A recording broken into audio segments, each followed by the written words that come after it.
और गिरिजा जी आपसे इसके राजनीतिक मायने समझने की कोशिश करते हैं और साथ ही ये भी समझने की कोशिश करते हैं कि क्या ये उमा भारती की छटपटाहट का सार्वजनिक प्रकटीकरण उन्हें कोई भूमिका दिला सकता है। क्या कहते हैं आप?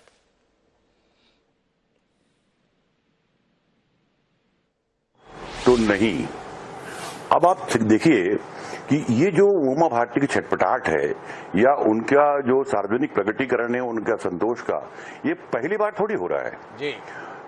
आप थोड़ा बैकग्राउंड में जाके देखना पड़ेगा।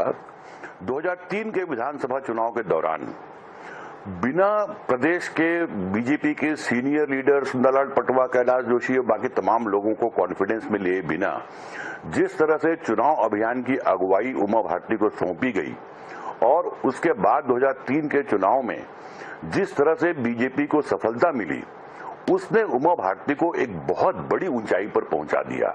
जी। कुछ महीने बाद ही जो उनका मुख्यमंत्री पद से इस्तीफा हुआ, वो पार्टी ने उनको ट्रैप में लिया या उनसे गलती हो गई या जो कुछ भी हुआ, वो जो घटना है उससे उमा भारती आज तक उबर नहीं पाई हैं। और सारा जो अंतर्द्वंद जो चल रहा है पार्टी और उमा भारती के बीच में, एक लव हेट का रिलेशन, वो उसी घटना से जुड़ा हुआ है। आप देखेंगे कि इस पूरे सालों में जब भी उन्होंने जो बात की, उनका जो मुख्य जो मुद्दा होता है वो ये होता है कि जो बीजेपी की सरकार मध्य प्रदेश में है वो उनकी बनाई सरकार है। वो ये भूल जाती हैं कि उनकी बनाई सरकार भी 2008 में खत्म हो गई। 2008 के बाद दूसरे दौर आ गए। जहां तक पार्टी और इनके साथ का संबंध है, आप देखेंगे कि मुख्यमंत्री पद से इस्तीफा देने के तुरंत बाद, कुछ महीनों बाद, ये अगस्त में इस्तीफा होता है और नवंबर में वो आडवाणी जी के खिलाफ जो पार्टी में जो एक तरह से बगावत वो करती हैं, उनको पार्टी से निकाला जाता है।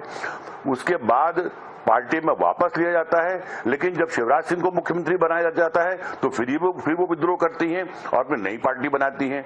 उनको उसके बाद कुछ सालों बाद पार्टी फिर वापस ले लेती है, उनको चुनाव लड़वाती है, विधायक बनवाती है, सांसद बनवाती है, केंद्र में मंत्री बनवाती है। अब मैं समझता हूं कि कोई पार्टी हाईकमांड जो है वो आडवाणी से लेकर नरेंद्र मोदी तक के दौर में इतनी बार उनको साथ लेने की कोशिश करे और उसके बाद भी यदि उमा भारती अपने उस ग्लानि से या अपने उस फ्रस्ट्रेशन से जो मुख्यमंत्री नहीं रह पाने का या मुख्यमंत्री पद छोड़ने का यदि नहीं उबर पा रही हैं, तो मैं नहीं समझता कि इसमें कहीं पार्टी हाईकमांड के स्तर पर या पार्टी के स्तर पर उनकी उपेक्षा हो रही है या उनको किनारे किया जा रहा है। पर मैं गिरिजा जी आपसे ये समझना चाहता हूं, क्या आपको नहीं लगता कि उमा भारती अब वचन भंग की दोषी हो रही हैं? उमा भारती को नई पार्टी के गठन के बाद जब दोबारा से भाजपा का हिस्सा बनाया गया था तो मध्य प्रदेश की सियासत से दूर रहने का समझौता था। इसी के तहत उत्तर प्रदेश से विधानसभा और फिर लोकसभा लड़ाने के संदर्भ में घटनाक्रम हुए।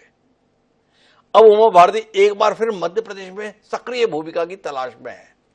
क्या मध्य प्रदेश में जमीन इतनी खाली है? और क्या उमा भारती की इस सक्रियता को जनता के स्तर पर स्वीकार किया जाएगा?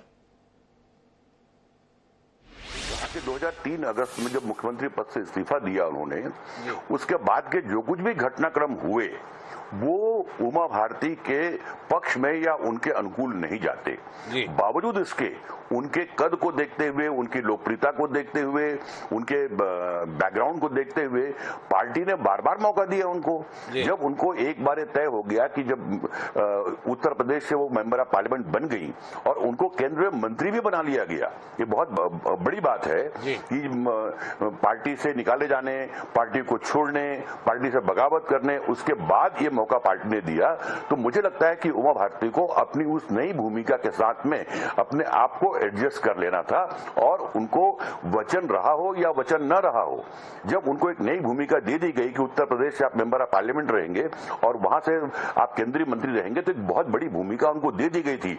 उनको मध्य प्रदेश के मुख्यमंत्री पद खोने के दर्द को उसके साथ भूल जाना चाहिए था, लेकिन आज भी उस दर्द से चिपकी हुई हैं।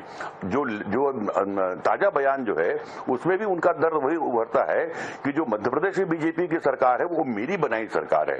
ये बिल्कुल सही है कि जो 2003 में सरकार बनी उसके चुनाव प्रचार का पूरा जो अगुवाई है उन्होंने की, लेकिन उस दौर के हालात को देखिए कि जो जिस तरह से कांग्रेस के खिलाफ एक भयानक एंटी इनकम्बेंसी का माहौल था, उसमें यदि उमा भारती के अलावा यदि कोई और भी नेता होता शायद बहुमत उतना अधिक नहीं मिलता, लेकिन सरकार तो बीजेपी के बन जाती। और चलिए 2003 की सरकार का श्रेय यदि उमा भारती लेती हैं तो वो कहानी 2008 में खत्म हो गई। 2008 के बाद जो है वो कहानी नहीं बचती। यदि आज भी बीजेपी की सरकार को मेरी बनाई सरकार कहें या मुख्यमंत्री पद पर यदि वो निगाहें रखती हैं तो मैं समझता हूं कि वो उनका आकलन या उनका अपना जो स्टैंड है वो सही नहीं है। वो सही नहीं है।